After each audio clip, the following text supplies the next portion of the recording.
Bom, enquanto o pessoal vai chegando, vamos recapitular. Atos 15. Alguém começa a pregar legalismo em Antioquia. Paulo e Barnabé entram em uma disputa teológica brutal com os hereges. O pessoal aparentemente ficou confuso. Vamos fazer o seguinte, já que eles vieram da Judéia, já que eles provavelmente vieram de Jerusalém, vamos mandar você, Paulo e Barnabé, para subir junto com outros irmãos até Jerusalém e resolver esse assunto. Quando eles chegam lá, a igreja, os apóstolos, os presbíteros recebem eles começam a debater o assunto, e daí eles mandam uma carta com a resposta. E a resposta diz que pareceu bem aos apóstolos, aos irmãos, tanto apóstolos como presbíteros, não impor, dando a ideia que eles poderiam impor. A igreja de Antioquia recebe com alegria a notícia e tudo se estabelece em paz. Então essa é a noção presbiteriana do bem que o sínodo, o concílio traz. Numa disputa, numa discórdia, um sínodo vai trazer a paz, vai trazer uma resolução que se aproxima àquilo que Deus quer. Só que se isso é fato, se como James Bannerman defende, precedente traz legalidade, como que um congregacional vai responder esse texto? Como que um batista vai ver Atos 15? E é isso que a gente vai estudar agora. Bom, primeira resposta congregacional é o seguinte: Atos 15 não representa um concílio nos moldes presbiterianos. Mais ou menos assim, o que vocês acham que está lá, não está lá. Não é isso não. Por quê? Primeiro, foi uma igreja consultando outra igreja. Porque essas pessoas que estavam pregando heresias eram dessa igreja. É como se essa igreja local aqui recebesse um irmão de outra igreja local, esse irmão viesse e começasse a falar um monte de besteira, e daí você mandasse 2 irmãos junto com aquele lá para resolver o assunto na outra igreja. E quando a gente pensa no concílio, no presbitério presbiteriano, sempre existe a questão da representatividade.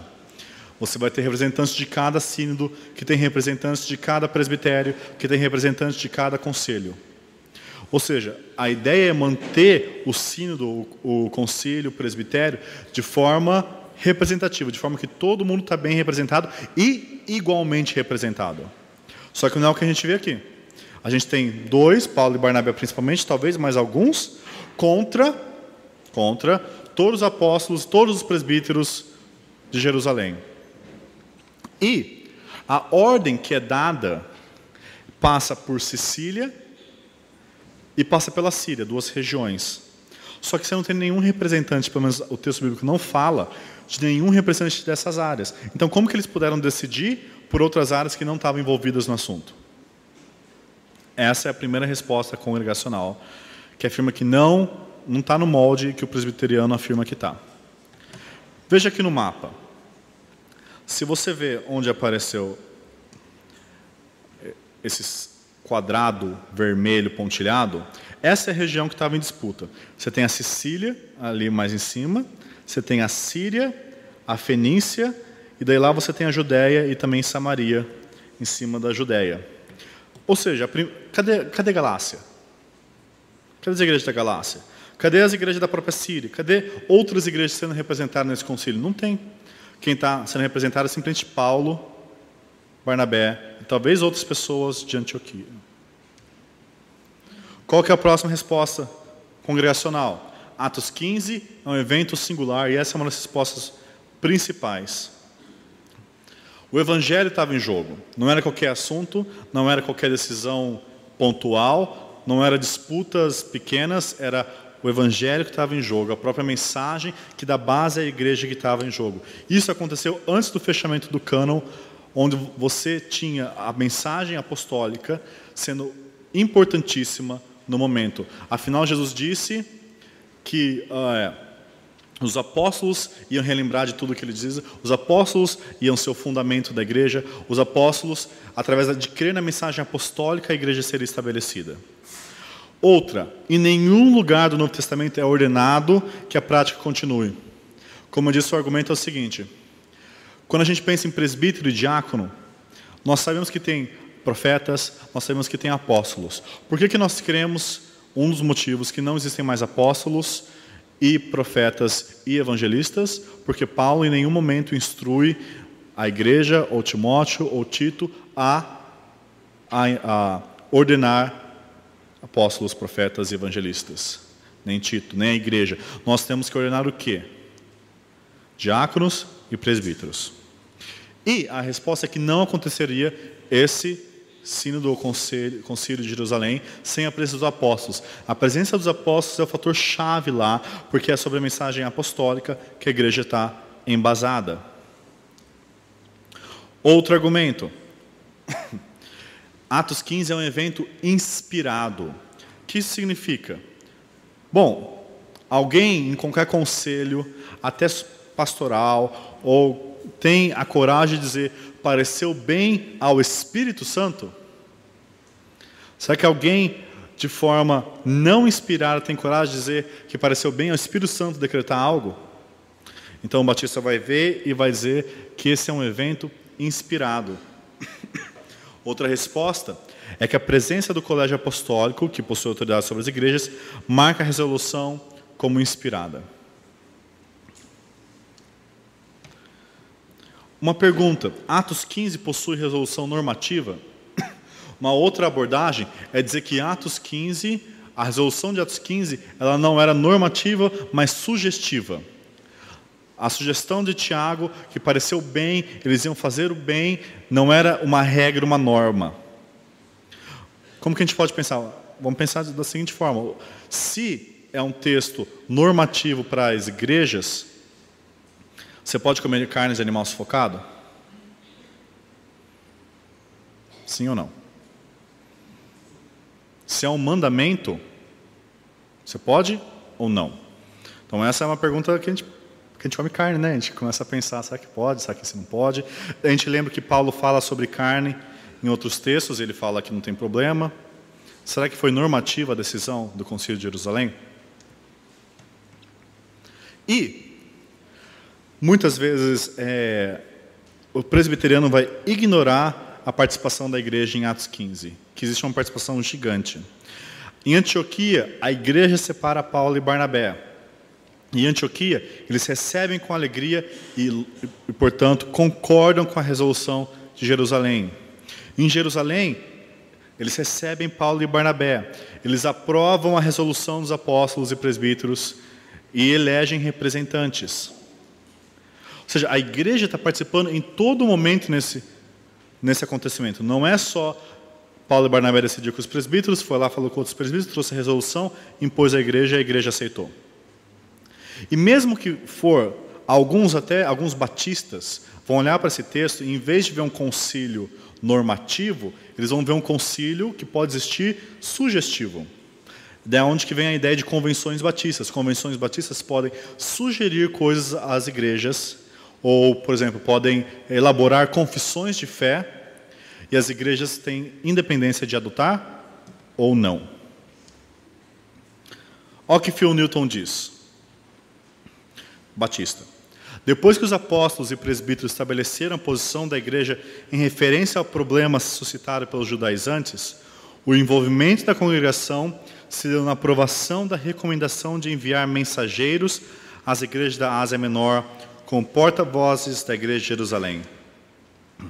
A congregação como um todo não tomou parte nas discussões ou debates, mas foi posteriormente informada e confirmou o resultado do concílio. Versículo 22, então pareceu bem aos apóstolos e aos presbíteros, grifa aí, com toda a igreja, tendo elegido homens, dentre eles, enviá-los juntamente com Paulo e Barnabé.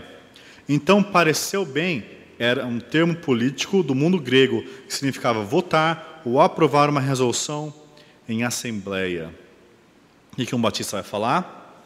Que a própria igreja de Jerusalém carimbou a decisão dos apóstolos e dos presbíteros. Eles aceitaram a resolução como parecer bom e então concordaram em enviar e escolheram as pessoas que iam ser enviadas para passar a mensagem de Atos 15. Bom, mas não para por aí, né? James Bannerman, obviamente essa discussão tem anos, ele vai dar a resposta dele, vai dar o contra-argumento dele. Sobre a falta de representatividade, ele vai dizer o seguinte, e eu leio. A subsequente narrativa nos permite crer que, juntamente com Paulo e Barnabé e outros representantes de Antioquia, havia também representantes das igrejas da Síria e Cilícia encarregados de subir com a mesma incumbência. Ele vai ler naquele texto que e outros subiram com Paulo e Barnabé, como se referindo a Síria e Cilícia.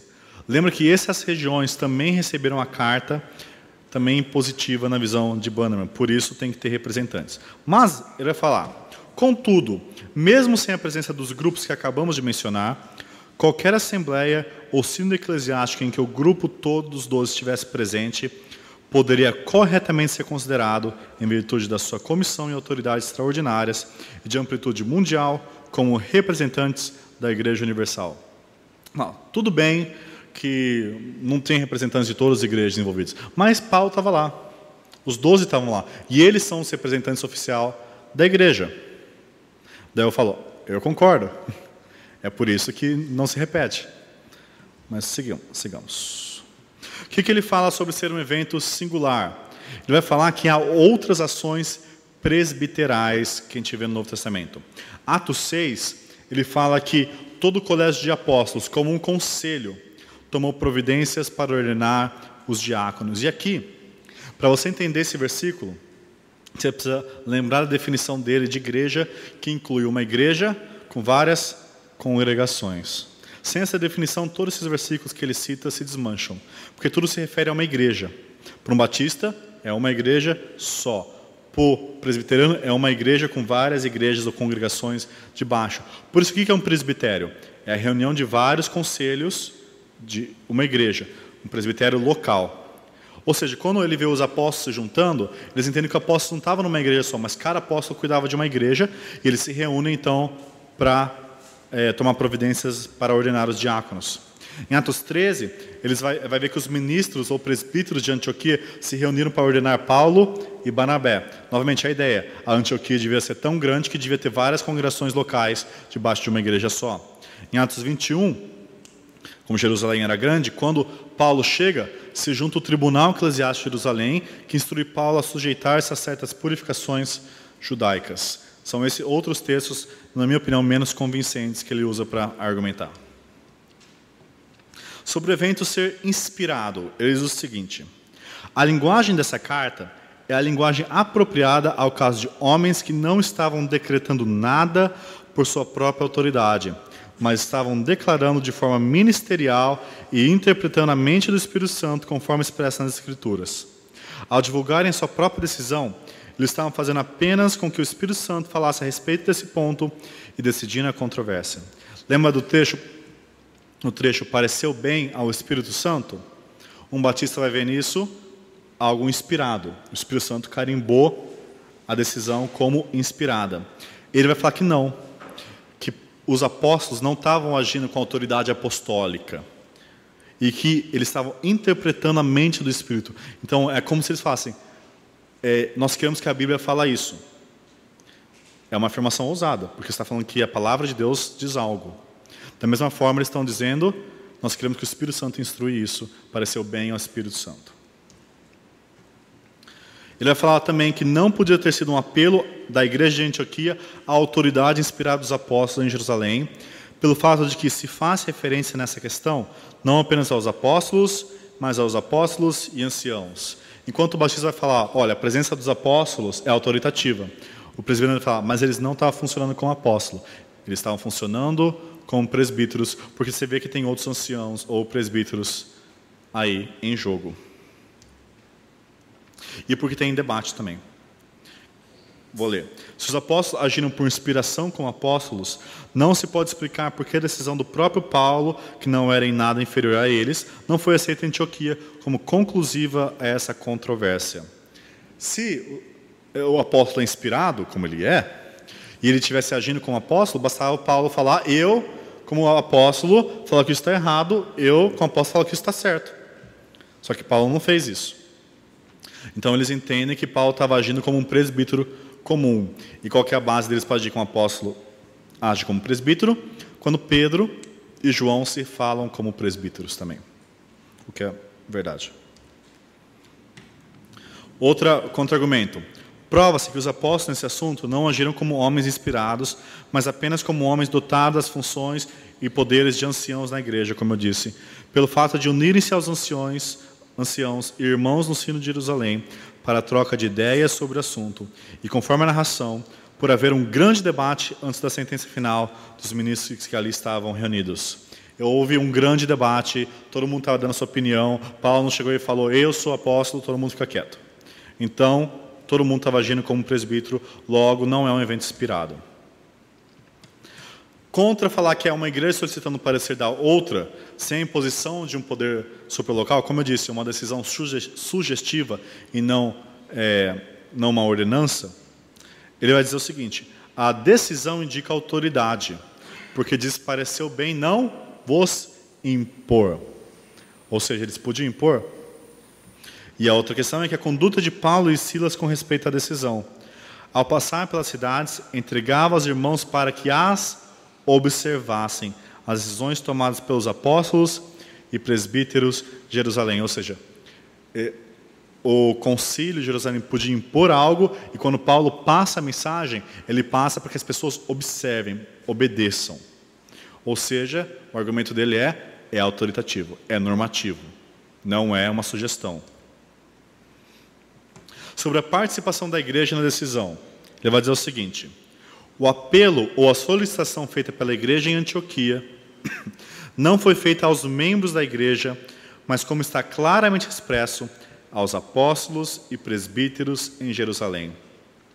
A decisão do concílio é claramente chamada de decisões tomadas pelos apóstolos e presbíteros em Jerusalém. O uso da palavra irmãos não se aplica de maneira nenhuma às pessoas que se está falando fossem simplesmente membros da igreja. Pelo contrário, há razões para crer que ela se referia à irmandade dirigente e às pessoas que eram irmãos que tinham a função de governar a igreja. No texto bíblico, tem uma variante na tradução, nos manuscritos, que diz o seguinte. Uma vai falar o seguinte, os irmãos, tanto os apóstolos como os presbíteros. Quem são os irmãos? Apóstolos e presbíteros. Já a corrigida fiel vai dizer o seguinte, os apóstolos e os anciãos e os irmãos. Eu consultei nosso expert em grego aqui, e o professor Roque informou que provavelmente há a inclusão de e os irmãos, onde houve a supressão disso por motivos que eu não conheço, pergunte para ele. Mas, mesmo que ele fala aqui os irmãos, ele vai entender que esses irmãos são irmãos que governam, que não são irmãos à igreja em geral. Já um batista vai olhar para isso e vai falar, olha, se você quer fazer um concílio igual de Jerusalém, então você pega e chama as igrejas inteiras, todos os membros, põe no mesmo lugar para tomar uma decisão, porque os irmãos aprovaram a decisão. Outra coisa que ele vai falar, lembra que dentro da visão dele, quando diz toda a igreja, não necessariamente é todos os membros, pode muito bem ser todos os ministros. Então ele vai falar, toda a igreja não se refere necessariamente aos membros normais da igreja. Mesmo se referisse, os membros eram só ouvintes que unanimemente concordaram na decisão que foi tomada pelos apóstolos e presbíteros. E aqui está uma questão. Quem tomou a decisão? De fato foram os apóstolos e presbíteros. Só que isso não discorda do congregacionalismo equilibrado que eu falei. Porque quem lidera a igreja em questões teológicas são os ministros. Só que é a igreja que dá o aval final, que para mim é exatamente o que eu vejo aqui. Eu vejo Jerusalém dando o aval final no que eles falaram, e eu vejo Antioquia dando o aval recebendo. O que a gente não vê aqui é uma igreja discordando. A gente vê uma igreja concordando com tudo que foi feito. Ok. Resumindo o que a gente viu até agora sobre o governo de igreja, nós vimos o seguinte. Nós vimos que a definição de igreja é importante. Porque a forma como você define o termo eclésia, o uso do termo eclésia no Novo Testamento, vai trazer implicações sobre onde estão os pastores, onde estão os presbíteros, sobre qual autoridade eles têm. A grande diferença entre batistas e presbiterianos vai ser o seguinte: o presbiteriano vai ver duas visões a mais que o batista vai negar. Uma visão é que igreja possa se referir somente aos representantes da igreja, como em Mateus 18 eles argumentam.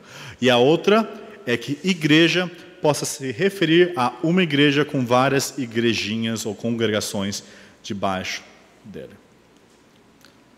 Ok? O próximo ponto que a gente viu é Atos 15. Antes nós vimos doutrina. Quem é responsável pela doutrina? Nós vimos que no argumento batista, Paulo fala e João fala à congregação. Responsabiliza a congregação. Em Gálatas 1 e em 2 João. Já o presbiteriano vai notar os textos onde Paulo instrui os pastores, às vezes os evangelistas, a cuidarem do rebanho em questões doutrinárias. Para um congregacional, ele vai entender que as duas coisas se complementam, não se excluem. E por fim, Atos 15, o presbiteriano vai ver que é normativo, que abre um precedente para a legalidade, e o batista vai ver que é um evento único, que foi feito só lá e que não há necessidade de continuar a questão do sínodo ou concílio. O próximo ponto que eu quero ver com você sobre governo de igreja é um ponto importante e muito negligenciado no meio batista, que é a liderança plural no Novo Testamento. Eu já falei várias vezes, e agora a gente vai mergulhar no texto bíblico. Você sabia que, só para vocês terem uma ideia, não existe uma referência a presbítero, ou pastor, ou bispo no singular, quando está falando de uma igreja inteira? Só quando está nomeando uma pessoa. Tipo, eu, Pedro, sou presbítero. Mas sempre quando está endereçando, é no plural. Por quê? Mas antes da gente chegar a essa conclusão, meu argumento tem 3 passos. Primeiro passo é entender que existe só um ofício que resta de ministro da palavra. Porque se você entender que pastor é diferente de bispo, que é diferente de presbítero, que é diferente de líder, então não vai ter sentido o que eu vou falar depois. E a segunda questão, é importante que a gente entenda que uma igreja é uma congregação, que não existe múltiplas congregações debaixo de uma igreja. Vai fazer sentido como eu explicar. Mas para pensar, se existe uma pluralidade de presbíteros dentro de várias igrejas, pode ser uma em cada, certo? Não precisa ser vários em cada. Mas se uma congregação é uma igreja, então você fala no plural, plural se aplica a uma igreja, então tem pluralidade de presbíteros. E o terceiro ponto, para concluir, é que o Novo Testamento descreve uma pluralidade de presbíteros em cada igreja. Vamos começar. O Novo Testamento menciona presbíteros, pastores, bispos e líderes, os quais provavelmente se referem à mesma pessoa, e aqui estão os textos que dão base para isso. Paulo de Mileto mandou a Éfeso chamar os presbíteros da igreja. E depois de conversar com eles, vai dar uma ordem para esses presbíteros. E olha o que ele fala: atendei por vós e por todo o rebanho sobre o qual o Espírito Santo constituiu bispos. Mas não é presbítero, mas é bispo. Para o quê? Para fazer o quê? Para pastoreardes. Mas é pastor também? Sim. A igreja, veja o singular de Deus, a qual ele comprou com seu próprio sangue. Ou seja, chama os presbíteros para se reunir. Quando eles estão juntos, chama eles de bispo e fala para pastorearem. O segundo é 1 Pedro 5, de 1 até 2. Portanto, apelo para os presbíteros que há entre vocês, e o faço na qualidade de presbítero, como eles, e testemunho do sofrimento de Cristo, como alguém que participará da glória a ser revelada. O que ele fala aos presbíteros? Pastoreiem o rebanho de Deus que está aos seus cuidados. Olhem, e esse olhem é a forma verbal de bispo, episcopo. Então é episcopalizar, enfim. Por ele, não por obrigação, mas de livre vontade, como Deus quer. Não façam isso por ganância, mas com o desejo de servir. Percebe aí que está os 3 juntinhos? Você tem presbítero, você tem a função de pastorear, você tem a função de ser bispo, de ser episcopo. Próximo texto, Tito 1, 5 a 7. Paulo está instruindo Tito. Por esta causa te deixei em Creta, para que pudesse pôr em ordem as coisas restantes, bem como em cada cidade, percebe isso, isso é importante, constituísses presbíteros, conforme te prescrevi, alguém que seja irrepreensível, porque é indispensável que o bispo seja irrepreensível. Ou seja, presbítero e bispo usado no mesmo fôlego como sinônimos. Hebreus, e aqui que vem a questão dos líderes. Hebreus não usa o termo bispo, não usa o termo pastorear, não usa o termo presbítero. Ele usa o termo guias, líderes, notáveis. Lembrai-vos dos vossos guias, os quais vos pregaram a palavra de Deus. E considerando atentamente o fim de sua vida, imitai a fé que tiveram. Obedecei aos vossos guias e sede submissos com eles, pois velam por vossa alma, como quem deve prestar contas, para que façam isso com alegria e não gemendo, porque isso não se aproveita a vós outros. O meu argumento aqui é que aqui não é tão claro igual nos outros textos. Nos outros textos nós temos os três numa frase, num bloco só. Mas aqui perceba que esses guias, eles pregam a palavra. Perceba que esses guias velam por vossas almas. E essas funções, nós sabemos, são claramente funções de pastores, de bispos, de presbíteros. Velar pela alma, cuidar, é o que está dentro da noção de bispo, de episcopo.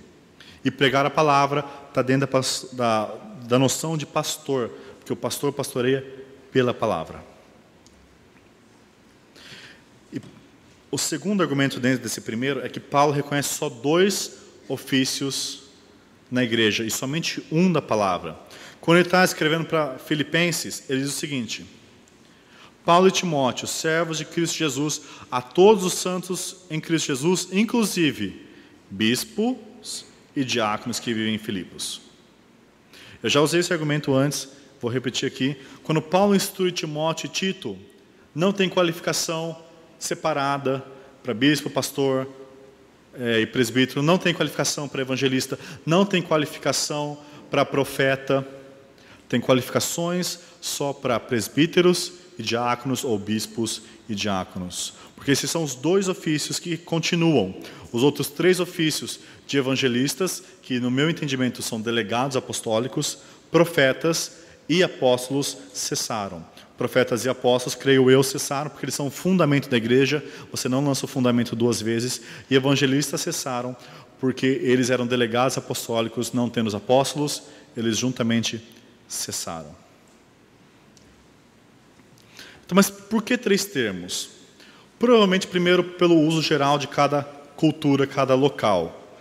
Presbítero tem mais uma conotação um pouco judaica, bispo um pouco mais gentílica, e pastor também um pouco mais judaica. Mas cada termo ele vai acrescentando ao outro e vai dando uma visão mais clara, mais geral do ofício desse ministro da palavra. Presbítero, do grego, vai significar ancião. E esse termo ancião, a gente pode trazer confusões no sentido de, então quer dizer que só pessoas mais maduras de idade podem ser pastor? A resposta é quase um sim. A resposta é pessoas maduras espiritualmente têm que ocupar o ofício. Paulo alerta contra um novo convertido. E é essa a noção. Não que tanto tem que ser não pode ser jovem. Timóteo, para a cultura daquela época, era jovem, mas ele estava como evangelista, que era uma posição que às vezes tinha autoridade maior que os presbíteros. Mas tem que ser uma pessoa madura. Tem que ser uma pessoa que tem experiência de vida, tem experiência de interagir com as pessoas, tem experiência em aconselhar, tem experiência em pregar. Não pode ser qualquer pessoa. Não se pode colocar um novato para pastorear, porque isso tem consequências terríveis. Ele vai ser tentado por Satanás, e se ele ceder, vai trazer vergonha sobre a igreja e sobre a pessoa dele. Mas o bispo, vem de episcopos, isso significa supervisor. Refere-se ao cargo ocupado pela pessoa, indica a posição dele. E a ideia geral é que o bispo, ele lidera e dá direcionamento para a igreja. Não sei se você lembra, quando eu estava falando sobre presbiterianismo, eu falei que eles usam muito esse argumento, a questão que eles lideram. A palavra bispo corresponde a governo. Então eles vão usar esse termo para falar, eles governam. Se eles governam com a aprovação dos outros, eles não governam de fato. Mas para a liderança, a direção da igreja, ela é ministerial, ela é sugestiva, ela não é judicial, é o termo que normalmente usam. E pastor, do grego significa o que cuida do rebanho, é o trabalho que essa pessoa faz, indica o ministério dela, ou seja, ele é responsável por cuidar, alimentar, nutrir, proteger o rebanho. Essas três figuras vão então intercruzadas mostrar as qualificações de uma mesma pessoa. É uma pessoa madura, que lidera e cuida. Uma pessoa madura, que lidera e cuida, e ele faz isso pela palavra. Não por psicologia, não por coisas afins, mas pela palavra de Deus. É o ministério da palavra. Ok, então o primeiro argumento, e eu creio que está devidamente provado, se você tem dúvida, escreve no papelzinho, que presbítero, bispo e pastor e líder, mas em menor grau de dúvida, representam a mesma pessoa. O segundo passo no argumento é que a igreja é uma congregação só. Lembra que eu disse que se você analisar as evidências do uso do termo eclésia, uma coisa fica bem clara, com pouquíssimas exceções. Quando é uma região, tipo Galácia, Síria, Judéia, vai estar a igreja no plural, igrejas. Quando é uma cidade, Jerusalém, Corinto, Filipe, vai estar no singular. Tanto que isso quase todo mundo concorda. Uma igreja no Novo Testamento é uma cidade. Uma cidade tem uma igreja. Só que daí vem aquela questão de, será que tem várias sub-igrejas ou congregações debaixo? Perceba que esse versículo de 1 Coríntios 16, 19 ilustra bem isso daqui. As igrejas da Ásia, uma região, vos saúdam. No Senhor muitos vos saúdam, Áquila e Priscila, e bem assim a igreja singular que está na casa deles. E o que eu quero que vocês notem aqui é que até uma igreja que é numa casa que pode ter de 100, de 50 a 200 membros, assim, lotando, é chamado de igreja. O que isso significa? A gente vai ver daqui a pouco. Outro argumento que não é verdade aquela noção de que é impossível que eles se reunissem para cultuar e celebrar a ceia, porque era muito grande, tinha muitos convertidos. Como a gente viu, eu vou só repassar rapidinho, 1 Coríntios diz que eles se reuniam para tomar ceia. Jerusalém, em Atos 2:46, se reúne todo dia no templo e depois todo dia no pórtico de Salomão. Eles se reuniam. Eles se reuniam todo domingo? É outro debate. Eles se reuniam. Pluralidade de presbíteros em cada igreja. Ok, primeiro argumento, presbítero, pastor, líder, bispo é a mesma coisa. Uma igreja é uma congregação só. Agora isso se encaixa. Por quê? Porque toda vez que a gente vai ler sobre presbíteros, a gente vai ler sobre igreja singular. Toda vez que você nunca vai ter presbítero no singular, igreja no singular. É sempre plural, singular. Vou provar para vocês. Atos 15:4, Lucas falando sobre as igrejas judaicas. Tendo eles chegados a Jerusalém, foram bem recebidos pela igreja no singular. Por quem? Pelos apóstolos e pelos presbíteros no plural. Pluralidade na liderança nas igrejas gentílicas. Atos 14:23. E promovendo-lhes Paulo, esse texto é chave, e promovendo-lhes em cada igreja singular a eleição de presbíteros no plural, depois de orar com jejuns, os encomendaram ao Senhor em que haviam crido. Perceba que esse era o costume de Paulo, como eu já disse.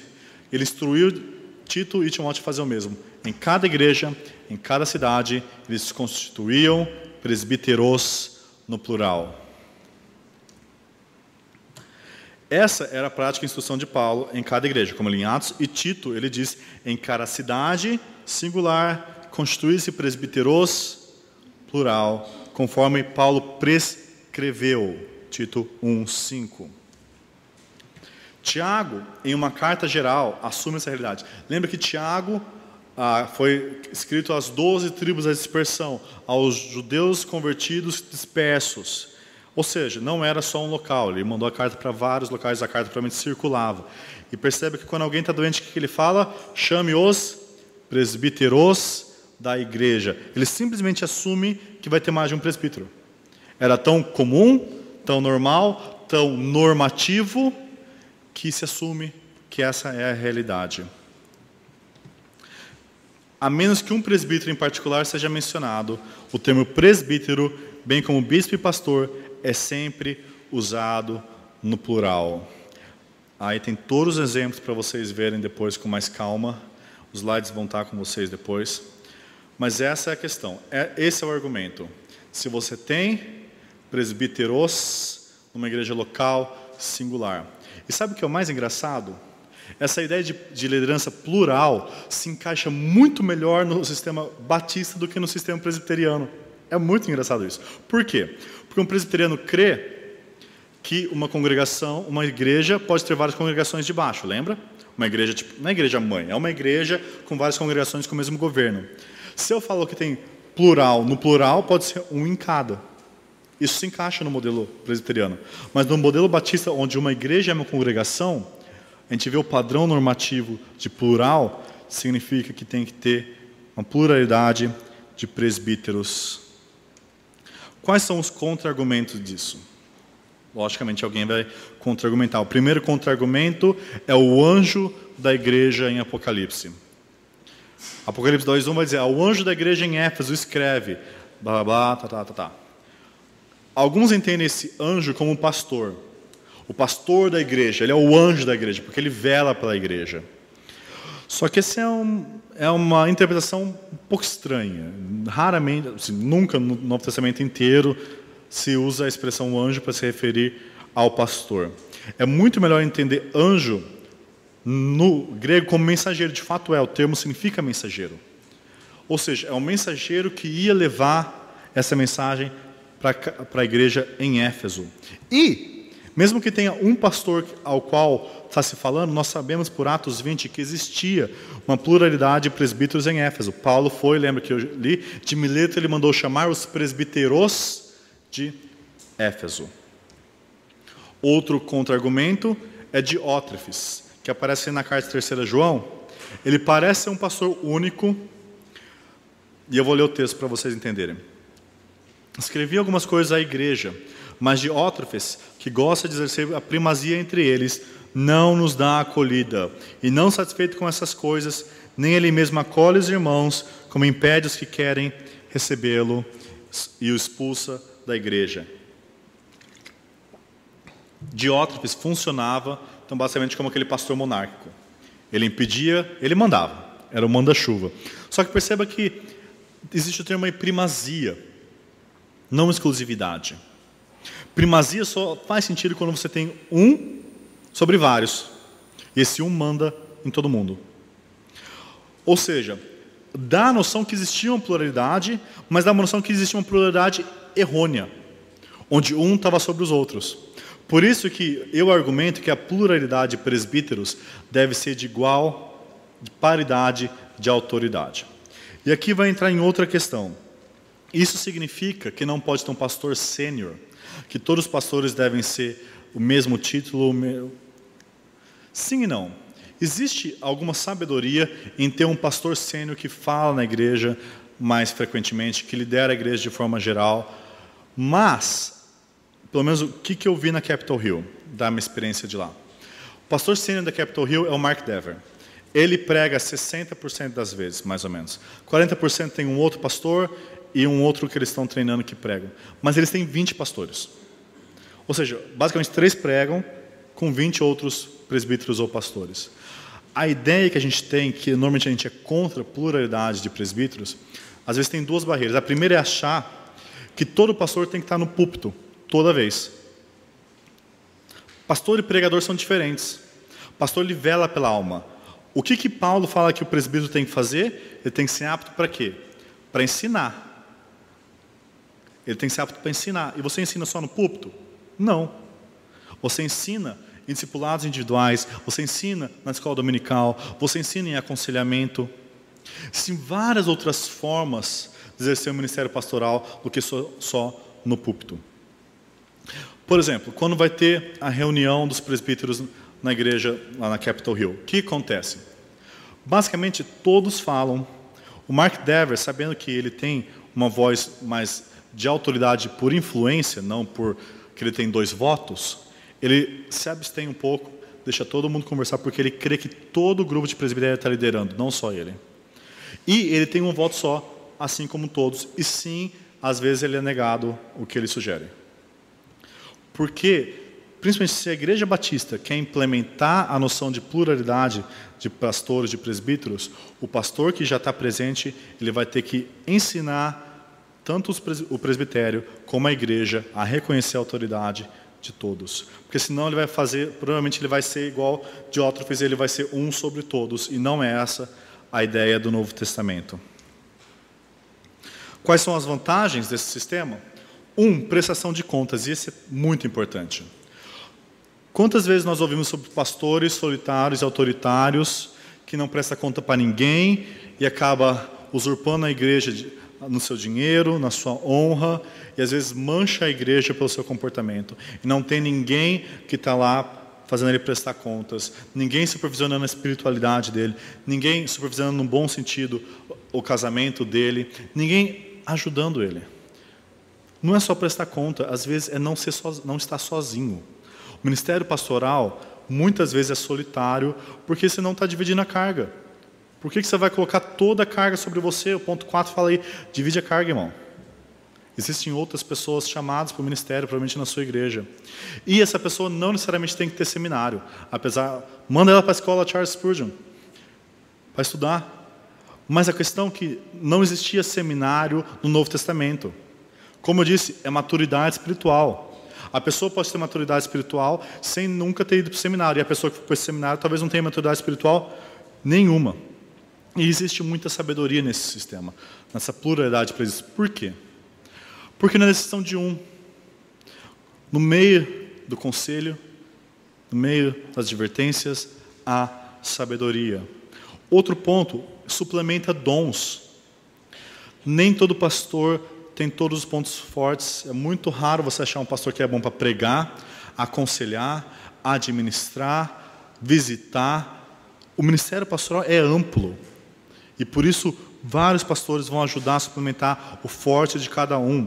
Por exemplo, lá na Capitol Hill você tem um pastor que cuida mais de missões, um pastor que cuida mais dos grupos pequenos, um pastor que supervisiona a escola dominical, um pastor que cuida mais da pregação.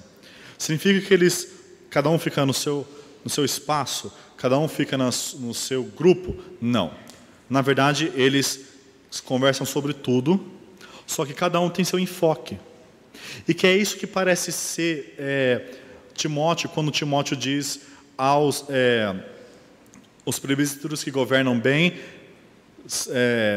principalmente os que se afadigam na palavra e na pregação. Parece que existe alguém que se concentra principalmente na pregação e outros que estão mais governando, exercendo outras coisas. Mas significa que todos têm que ser aptos para ensinar. O Batista não faz a diferenciação entre o presbítero regente, aquele que só governa, e o presbítero docente, aquele que governa e ensina, porque ele entende que todo presbítero tem que ser apto para ensinar. Mas isso não significa que todo presbítero tem que estar no púlpito. E por fim, uma vantagem é que isso traz um exemplo à igreja. Um exemplo de que o ministério não é um cara só que faz tudo, mas que cada pessoa crescendo em maturidade pode pastorear, pode discipular, pode supervisionar e liderar a igreja. Agora, uma coisa muito interessante. A gente pensa que isso, se você ler 9 Marcos, você pode achar que isso é novo, ter um presbitério numa igreja batista. Mas eu quero ler as palavras de W.B. Johnson, em 1846, o primeiro presidente da Convenção Batista do Sul dos Estados Unidos. Olha o que ele diz. Sobre cada igreja de Cristo na era apostólica, uma pluralidade de governantes foi ordenada, que foram designados pelos termos presbíteros, bispo, supervisor, pastor, com autoridade no governo do rebanho. É digno de uma atenção especial que cada igreja tinha uma pluralidade de presbíteros, que embora houvesse uma diferença de seu respectivo departamento de serviço, houve uma perfeita igualdade de posição hierárquica entre eles. A pluralidade no bispado é de grande importância para o conselho e ajuda mútua, a fim de que o governo e a edificação do rebanho possa ser realizado da melhor maneira. Nas reuniões estabelecidas do episcopado, os membros relatariam suas ações individuais e confeririam juntos os ensinamentos das Escrituras que trariam para a igreja para apreciação e aprovação. Este corpo constituiria o comitê de aconselhamento adequado para a igreja coletivamente, bem como para os membros individualmente. Alternadamente, cada um ajudaria o outro em seu departamento e, quando necessário, se uniria em um departamento qualquer. Ó, que bênção tal episcopado, tal colégio de pastores, tal presbitério seria a igreja. E eu creio que ele está certo. Existe uma grande bênção na pluralidade de líderes, uma bênção que a gente tem ignorado e por isso tem sofrido as consequências em várias igrejas onde nós vemos a consequência de um pastor monárquico, sozinho, ou sobrecarregado, ou desmotivado, sem ninguém que está lá para ajudá-lo. Se você quer saber mais sobre esse assunto, procure no Google lá, Mark Dever, pluralidade de presbíteros. Tem uma pregação que ele deu na Fiel sobre o assunto. Eu creio que vai ajudar você muito a entender a importância disso.